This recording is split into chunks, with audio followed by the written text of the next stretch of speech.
did it. Yes, we did. We took a factory tour of the Airstream plant. It was really cool. It was pretty cool. It was large. Oh, it was, yeah, it was big. They were building everything and anything Airstream. And even things that were going over to England, they had a unit that they let us kind of check out briefly. It was all spec'd for the UK. Yeah, we went on a Wednesday, which means I have to work Friday. But, if you go on Friday, they shut down the plant at what time, 3? No, it's shut down before the tour starts. Yeah. Anyways, the tours are every day, every weekday at 2 o'clock. Yep. Except for Friday, the plant shuts down early. And they said on Fridays, you get to see more. Right, because the workers aren't working, obviously. Yeah, production shut down, so you got more free range. More freedom, and it's quieter, and you can kind of peek in and look at things a little more closely than you can during the work week when everyone's working hard. But I think at the same time, it was really cool to actually see them building these. Right, because we actually got to see them lift a body onto the chassis. So, yeah, that was pretty cool. Yeah. They said a classic 33, which is what we're interested in, has over 1,600 rivets. Yeah. It's a lot of rivets. That's a crazy amount of rivets. Yeah, we got to see the machine that cuts out, all the cutouts for the windows and stuff in the aluminum, and they punch all, pre-punch all the rivet holes. Yep. And we got to see how they build the walls. Yeah, and they even have their own sewing department.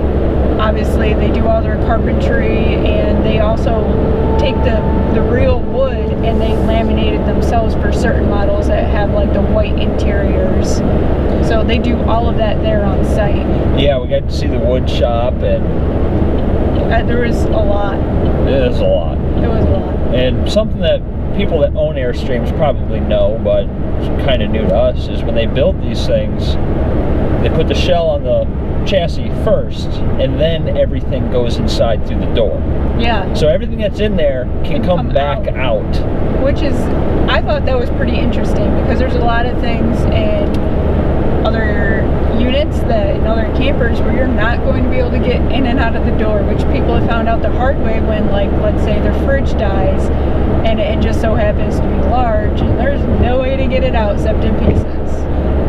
When we were in Elkhart, we went to the RV Hall of Fame, and they had a display set up of all the different stages of building a travel trailer, and everything inside gets installed first, and then the walls go up. Right. So that's kind of the opposite of what we saw. It's kind of a design flaw. There's a lot more than just that being a design flaw. For regular campers, just how some of them are just so cheaply made. They say that the door in the Airstream takes a whole 8 hours. It takes a whole day for them to build just the door. Yeah, an 8-hour shift to build the entry door. Which sounds some people might think it's ridiculous, but I'm glad they're taking their time, especially if you're going to pay that much. They better be taking their time. Yeah, and we've never done any other factory tours for any other of the manufacturers, but I've seen videos online, on YouTube. Yeah, and several. I think the most famous video on YouTube is probably the Jayco plant, where people are running from station to station to get things done. And something that we noticed at the Airstream factory is nobody's in a hurry. Everyone was very concentrated on what they're doing at the task at hand. They're very, detail oriented, but they're not they didn't look like they were in a rush. It didn't look like there was a time pressure being put on them to get this done, get it done, get it out, get it out. Yeah, and when we got towards the end of the tour where they had the trailers that were mostly finished, they noticed a burr on the inside of the grab handle by the entry door. So they marked it right then and there as it needs fixed. Whereas other brands, we've gone to dealers where things are not even lining up. Yeah, things aren't even square. Yeah, they're not even, a door won't shut. You're just well, it's shut, but it doesn't latch. Or, the salesman will say, well, we'll fix it if you buy it. Right. I don't know why, but RV dealers won't fix things that are broken until the trailer's sold. They love to have broken trailers on their lot for you to look at. It's like, that doesn't make me really want to buy your trailer when it's broken and it's brand new. Yeah, and I always knew the Airstreams were expensive, but I didn't ever realize how expensive until just recently when we started this. Yeah, this search into Airstreams, because the trailer that we like has an MSRP of $157,000, which is ridiculously expensive. It's but painful. Going to the factory and seeing how these things are built and the time that's put into them, it's like, okay, I get it. I'm not saying it's necessarily worth $157,000, but I understand why they are probably the most expensive travel trailer we've ever seen. And I do like that they hold their value, which obviously other trailers are going to lose value much faster and at a higher rate. So that's another thing to keep in mind. And these are just so sturdy that it's just nice. It's refreshing to have something feel so like steady like a house. Yeah. We've owned a couple brand new trailers now, and just my experience, just our experiences, once we signed our name on the paperwork to take ownership of that trailer, 20% depreciation happened right then and there. And we know this. It's not like it was a surprise to us. Your experience may vary, this is just us, but it's just like as soon as you sign your name, 20%, boom, gone. Yeah. And I think we said in a previous video that we found an Airstream that was like 45 years old, and they're still asking like 10 grand for it. Yeah, not only that, but we've seen 2014s, which are still fairly new, and they're still asking about $95,000+ for them. So it's not like it's lost that much. And these aren't like, they weren't MSRP'd at like 150. These are probably, I don't know, probably 120, 130 probably, because they were smaller. Yeah. Yeah, we got to see the new Globetrotter. Yep. Mostly completed, but not 100%. Not fully completed, that's for sure. There was a couple classics there. Yeah, there was a 30 and a 33. And something that impressed me was how they check these things for leaks. Yeah, that would be a fun job. Once they take the body and lift it and set it on the frame, get it all sealed, and get it all attached and sealed up, then every single trailer goes through a wash bay for a half hour. Yeah. I think it has had 190 psi. It was either 160 or 190. Yeah, somewhere in there. A lot. But every single trailer goes through it. Not just every 10th one. The factory was clean. Yeah. You know, doing 16 years of truck driving, I've been in and out of factories. Yeah. More than I can count. I've worked at several. And there was people just constantly sweeping and picking up trash, throwing stuff away, and just keeping the entire work floor clean. Yeah, everyone there, all the workers seemed, you know, like non-disgruntled, which is hard to find in a factory setting. Yeah. Yeah. So it was overall, it was a very good trip, well worth the couple-hour drive. Yeah, about 2.5 hour drive for us. Like she said, well worth it. I'm glad we did it. I mean, I was impressed with Airstream's quality, but now that I've seen them built from the ground up, literally the ground up, I'm probably more impressed than I was. Yeah.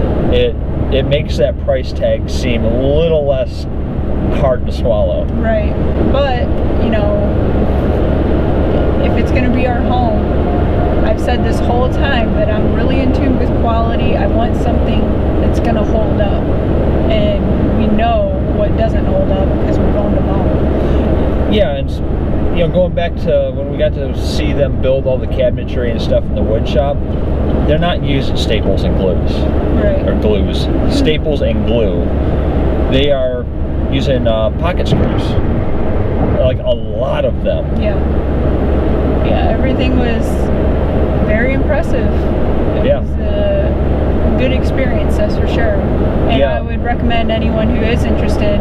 I realize not everyone lives in Ohio, but if you happen to be in the area, rolling through Ohio, or a lot of our subscribers do live in Ohio, go to Jackson Center and check it out. Yeah. Well, even like when they were doing the cabinetry, if something was off just a tiny bit, they were taking that piece of wood out and shaving it down till it was absolutely perfect. Right. I did see that. That was, you know, it makes you feel good when you see them taking some pride in their work. Yeah. But yep, for now, now we're just going to keep on dreaming pretty much and saving our money and trying to decide which one we want. right, we can go the cheap route, keep what we have, hope it holds up, but I don't know. Yeah. I don't know. I'm not leaning towards that direction. I mean, our trailer, our current Jayco, it's been great. It has. We really love it. But just from our weekend camp trips and then that 1 week-long trip, we've got, you know, like trim that's falling down. Yeah, we had that coming down very early on. And I know that's not uncommon, and I know Airstream isn't absolutely bulletproof or we're going to be problem-free forever. I know that's not the realistic. case. You don't get that with your house, so. But just from doing weekend trips, you know, we got a marker light out, a piece of trim came off, the piece of trim by the slide is coming off. You did redo water lines. Yes, we had PEX repairs that I made. And just the little details like that, like, yeah, okay, it's not a big deal because they were easy fixes, but the point of the matter is this is new. And you're not going to get that when you get an Airstream. That better be right. So yeah. Otherwise, it won't just be like, that's the difference. It's like with the cheaper, you get a problem, you're just like, that's a cheap fix. You expect it. It was fairly inexpensive. Right, with but an Airstream, it better be right. Right, if we get an Airstream, it better not be falling apart. Right, I don't expect it would be. I expect little problems here and there. Right. Maybe my expectations are way off from reality. We've never owned one. I don't know. But we have been reading a lot more and doing more research, and it does seem like most people don't have very many issues. The most problems you see are in the models that are from the 70s or 80s. There are people that have been posting issues with brand new 2018 Airstreams, but it seems to be much fewer and far between than with all the other extremely minor issues. All the other staple and glue brands. Yeah. But I guess we'll just end it on that. Yep, we'll wrap it up here. It's probably boring enough. Yeah. We are on our way to Toledo to grab dinner, and then we'll be heading home. Yep. And hopefully we'll be doing some more camping before too long. Yes, it's getting colder every day. Yeah. So we're going to try and squeeze out 1 or 2 more weekends before we call it a season. Yep. All right, well, we'll talk to you guys later. All right, see you.